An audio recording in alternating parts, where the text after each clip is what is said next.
presented for my undergrad thesis up in Canada. This is effectively comparing 6x and 10x FFF on a true beam, very similar to the one that we have configured here.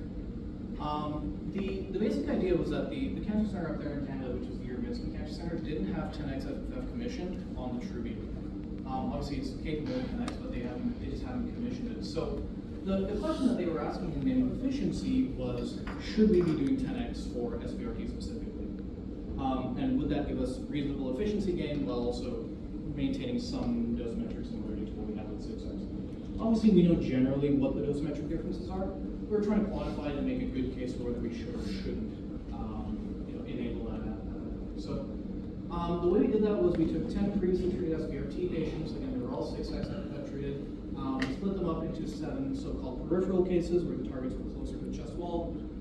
3 of them were central, so closer to the sensitive OERs like the heart, esophagus, trachea, those sort of things.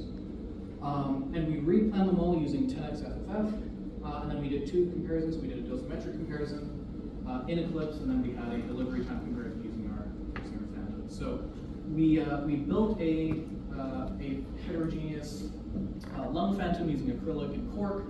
That was pretty simple, and actually it's here at UAB, so hopefully we'll do some more testing on that.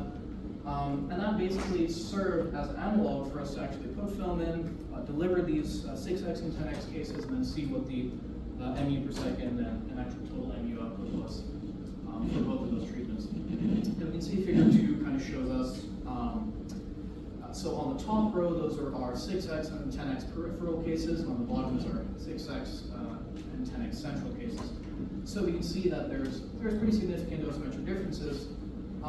Now, specifically the top 5 areas that were impacted were the skin, chest wall, spinal canal, esophagus, and heart across both of the peripheral and central cohorts.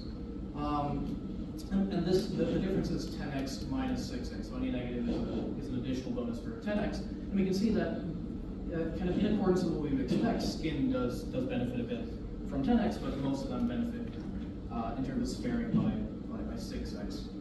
And then finally, we can look at figure 4, and that just shows us there's a significant increase in MUs per second and significant decrease in the delivery time when we use 10x. So I think jury's still out at Juravinski whether they will eventually commission 10x, but at least now they have a little bit more quantitative data to make that decision. So.